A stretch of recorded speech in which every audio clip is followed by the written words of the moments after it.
Hey, what's good, family? It's Mr. Perry P in the place to be. I should have said you're all in the place to be.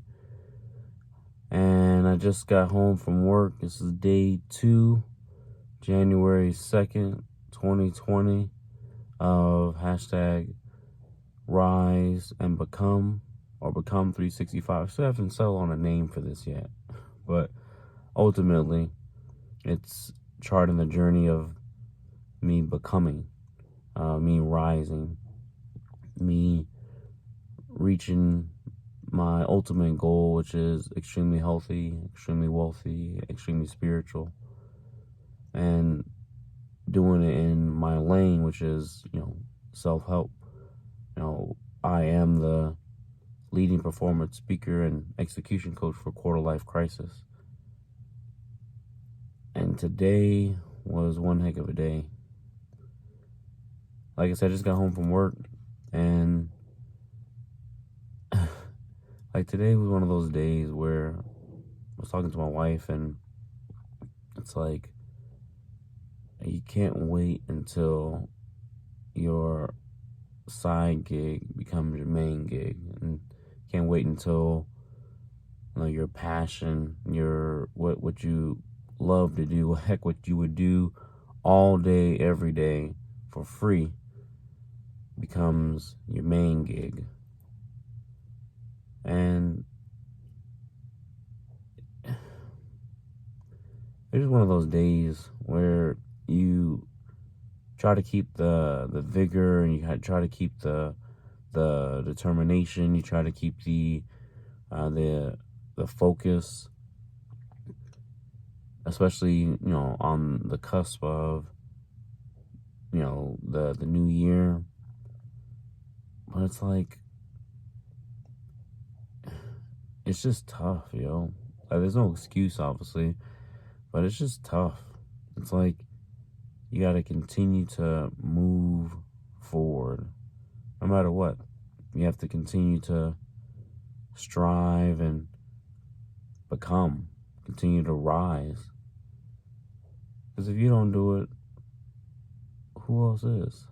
I was actually listening to some Earl Nightingale today, and in his talk, and it's pretty dope talk on YouTube. It's about half an hour long, and he talks about the greatest secret.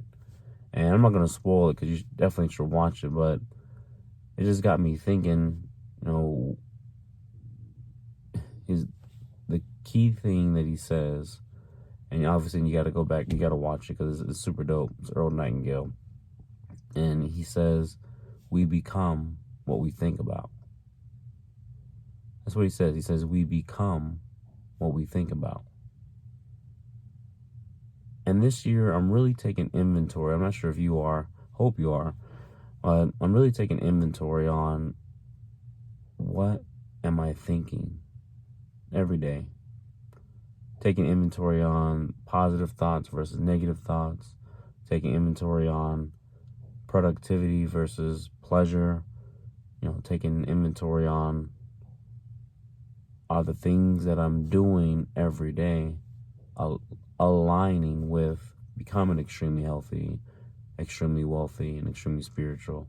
Are they aligning with being the top, and should I say leading performance speaker and execution coach for Quarter Life Crisis?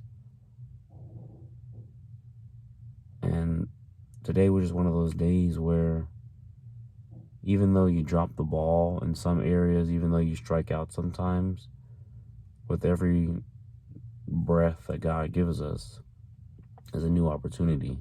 So every time it's just a new opportunity. And that's what you have. If you're watching this, you got a new opportunity to become, a new opportunity to rise. And I'm praying for you. So definitely keep me in your prayers, because it's tough. It's going to be a long 365. But know that I love you, and I'm praying for you, and I'm chasing it. I'm chasing it. Again, my name is Mr. Perry P, and I run Rise from the Ashes 24/16, where we believe in helping people turn tragedy and a triumph to become the best version of themselves. And I am the leading performance speaker and execution coach for Quarter Life Crisis. So like this video, share this video, because it's going to bless somebody. It's going to bless somebody. Let's become 365. Peace.